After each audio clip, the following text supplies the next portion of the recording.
lecture of geotechnical engineering. In the previous session, we have studied about the consolidation settlement. तो settlement कैसे होता है, उसका calculation कैसे किया जाता है, उसका इक्वेशन क्या होता है, वो सब हमने लास्ट सेशन में देखा था। तो अब ये सेशन में यानी कि ये लेक्चर में हम इसके रिगार्डिंग एग्जांपल्स देखने वाले हैं। आपकी जो भी थियरी थी वो यहाँ पे खत्म होती है आपके सिलेबस के रिगार्डिंग। ओके, तो इसके बाद हम जो एग्जांपल्स हमारे टॉपिक के बाकी रह गए हैं, लास्ट टाइम हमने शायद 2 या 3 एग्जांपल्स भी देखे थे, लेकिन अब उससे आगे हम जो टॉपिक के बाकी है लेक्चर्स वो देखेंगे। ओके, तो सबसे पहले मैं ये एक एग्जांपल जो है वो आपको समझाता हूँ, इसमें क्या क्या डिटेल्स आपको दी हुई है। ओके, तो इन अ लैबोरेटरी कंसोलिडेशन टेस्ट और 2.5 सेंटीमीटर थिक। ओके, देखो मैं अंडरलाइन कर रहा हूँ, वो वर्ड खास पढ़िएगा, क्योंकि देखो एग्जाम्पल में कोई भी डेटा एनालाइज करना बहुत ही मतलब इम्पोर्टेंट होता है कि जितना आप डेटा एनालाइज करोगे उतना आपको एग्जाम्पल में समझ में आएगा कि एग्जाम्पल में एक्चुअली आपको क्या करना है। तो in laboratory consolidation test a 2.5 centimeter thick sample of clay reached 60% consolidation in 70 minutes under double drainage condition। देखिए मैं जो वर्ड अभी अंडरलाइन कर रहा हूँ वो देखते रहिए। 60% consolidation time 70 minutes under double drainage system यानी कि कंडीशन। ओके, देखो ये वर्ड आपके दिमाग में अगर चले गए कि ये इतनी डिटेल हमें दी हुई है तो आपका एग्जाम्पल एकदम इजी हो जाएगा। ओके, सॉइल सैंपल दिया है 2.5 सेंटीमीटर थिक का, सैंपल ऑफ क्ले है जो कि 60% कंसोलिडेशन पे रीच करता है, यानी कि 60% कंसोलिडेशन उसमें होता है कितने टाइम में, 17 मिनट्स। ओके, और कौन सी कंडीशन में, अंडर डबल ड्रेनेज कंडीशन में। नाउ डिटरमाइन द टाइम, तो ये वर्ड भी पकड़ना बहुत जरूरी है कि हमें डिटरमाइन क्या करना है, कि यानी हमें कौन सी वैल्यू निकालनी है आंसर के लिए। डिटरमाइन द टाइम रिक्वायर्ड, हमें टाइम फाइंड करना है for 60% consolidation of a layer of this soil in the field. Field condition में यही जो सॉइल का सैंपल है वो 60% कंसोलिडेशन पे कब पहुंचेगा, यानी कि कितने टाइम में पहुंचेगा, when 3 meter thick layer of given soil is sandwiched between 2 sand layers। यानी कि जो हमारा फील्ड टेस्ट का जो मतलब सैंपल जो है वो 3 मीटर थिक लेयर है। ओके, और उसे 2 सैंड लेयर के बीच में सैंडविच किया हुआ है। तो अगर ऐसे टाइम फाइंड करने का आए, हमें एक बार पूरी कंडीशन दी हुई है, दूसरी बात हमें खाली टाइम नहीं दिया है, तो इस कंडीशन में हम टाइम फैक्टर के मतलब जो इक्वेशन है उसका यूज करेंगे। तो टाइम फैक्टर का इक्वेशन क्या है वो हमें पहले देखना होगा। अब देखो पहले डिग्री ऑफ जो कंसोलिडेशन है वो दोनों में सेम है, 60% लैबोरेटरी में भी है, 60% जो है वो हमारे फील्ड में भी है। तो इसका मतलब ये हुआ कि डिग्री ऑफ कंसोलिडेशन दोनों में सेम रहता है। इसका मतलब ये हुआ कि टीवी जो है यानी कि टाइम फैक्टर जो है वो हमारा कांस्टेंट रहेगा, यानी कि सेम रहेगा। जितना टाइम फैक्टर फर्स्ट केस का आएगा उतना ही दूसरे केस का आएगा। तो पहले हम वो सेंटेंस लिख देंगे, since the degree of consolidation, since the degree of consolidation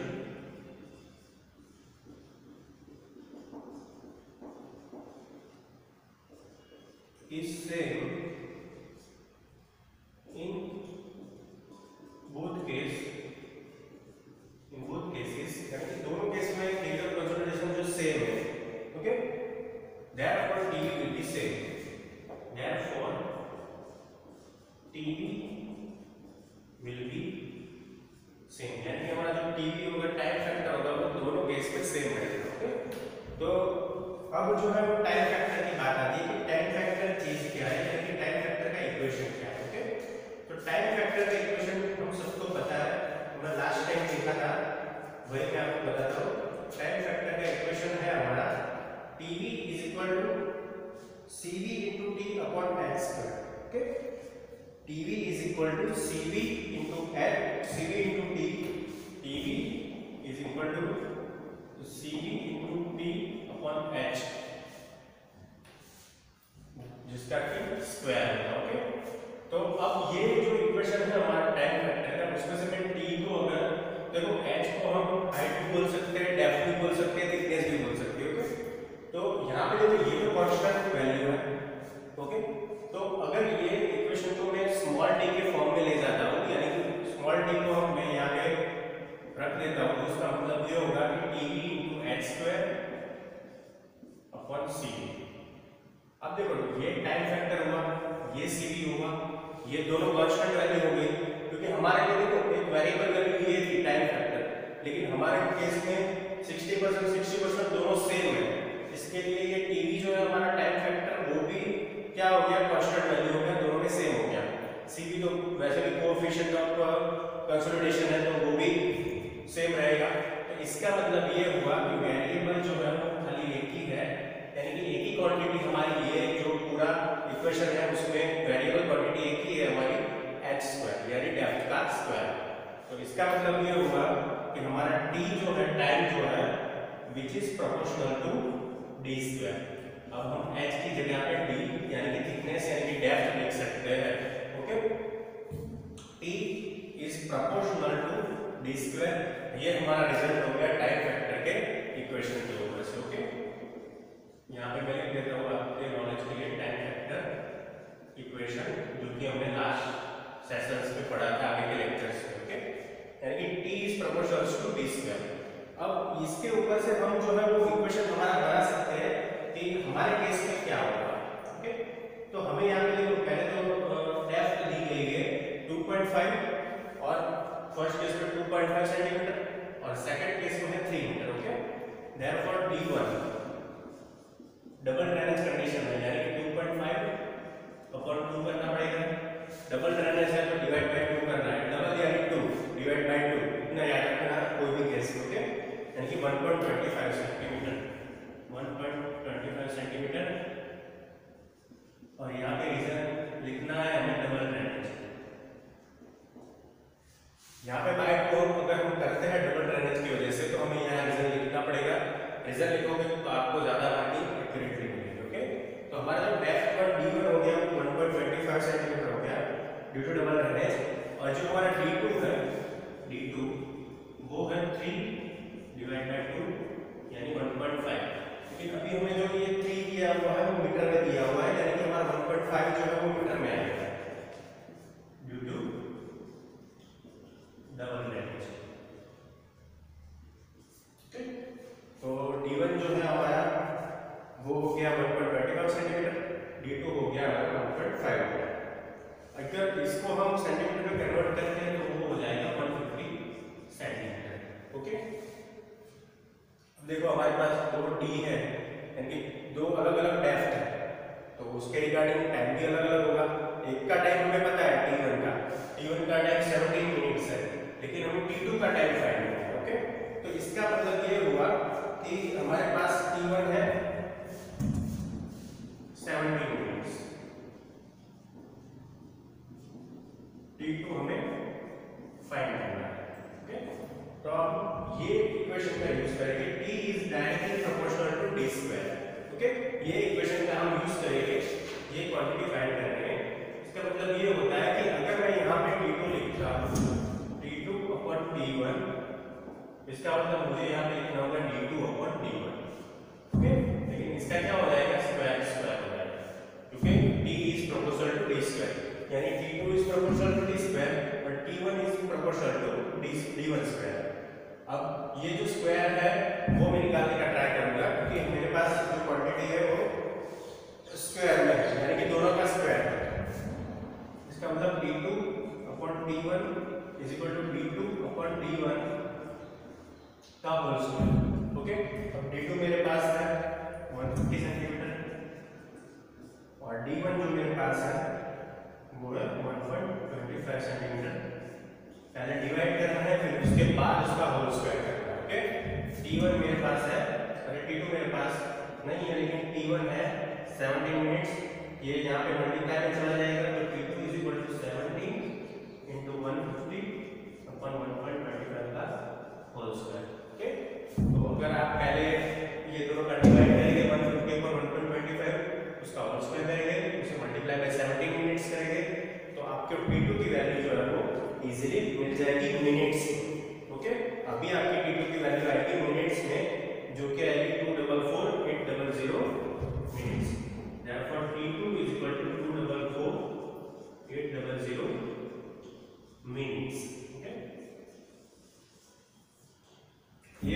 minutes में ही है, मिनट्स बहुत ज़्यादा है इसलिए हमें उसे डे में कन्वर्ट करना पड़ेगा।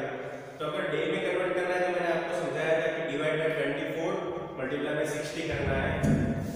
Therefore T2 is equal to 244,800 upon 24 into 60। इतना आप करोगे तो ये जो आपकी मिनट्स है वो किस में कन्वर्ट हो जाएगी, डेज में कन्वर्ट हो जाएगी। तो डेज आपके आएंगे 170 डेज। ओके, अगर पॉइंट में कोई वैल्यू आती है तो हम एडजस्ट करके होल अमाउंट लिख सकते हैं। ओके, तो हमारा जो T2 हो गया डेज में 170 डेज और मिनट्स में अगर आपको आंसर रखना है तो भी कोई प्रॉब्लम नहीं है। T2 is equal to 244,800 minutes.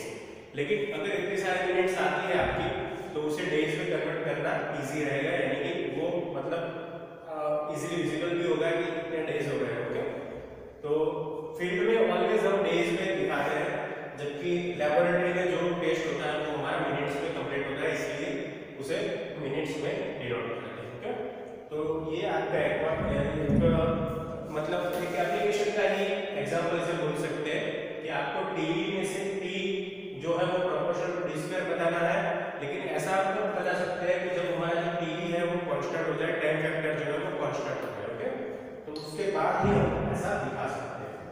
तो ये आपका फर्स्ट एग्जांपल है।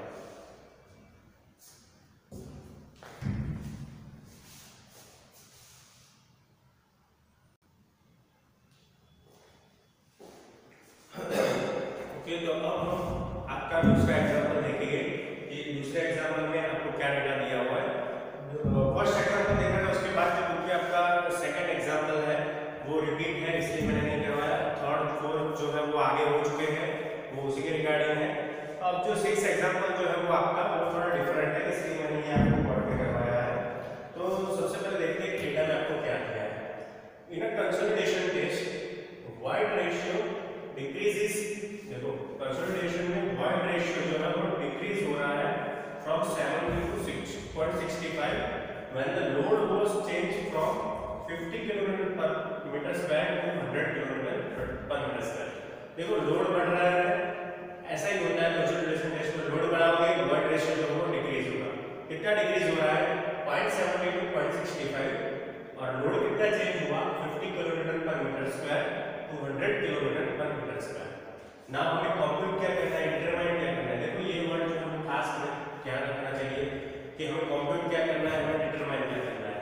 तो कंप्यूट कंप्रेशन इंडेक्स, हमें कंप्रेशन इंडेक्स जो है वो निकालना है and coefficient of volume change.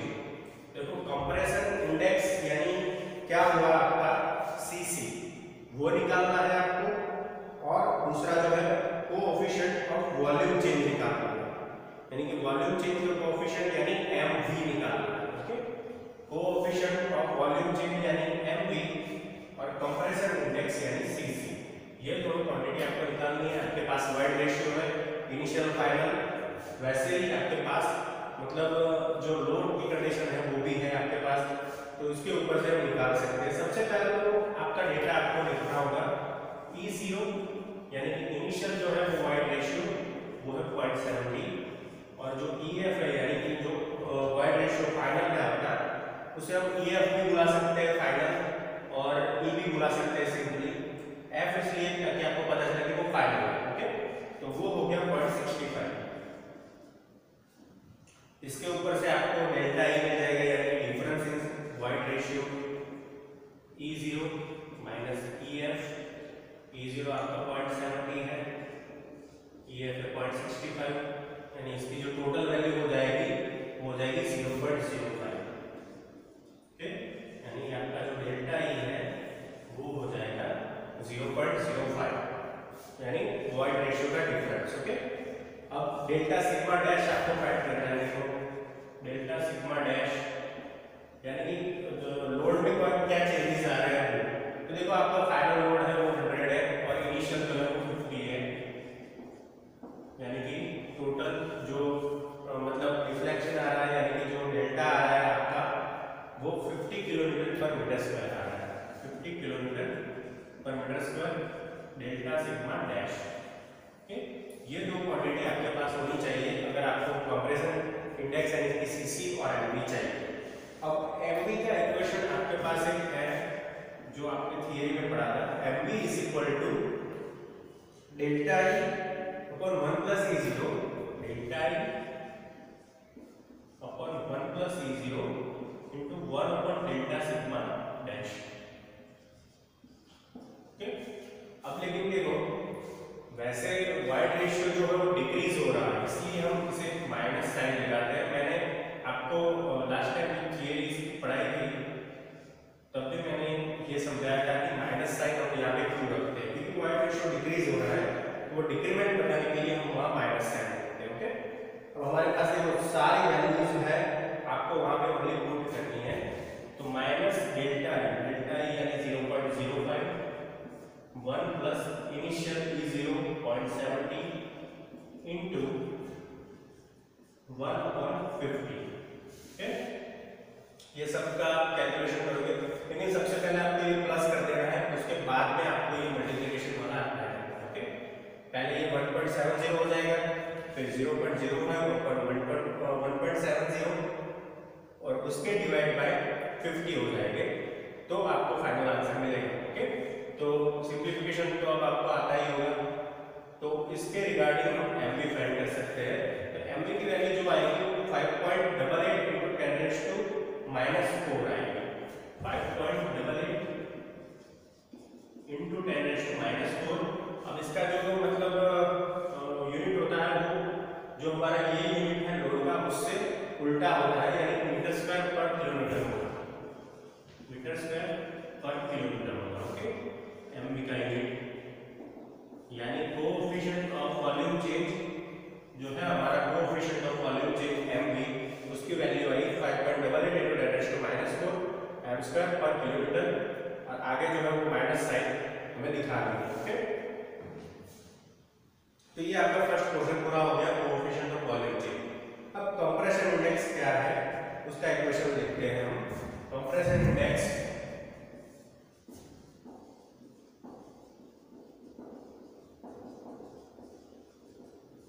CC,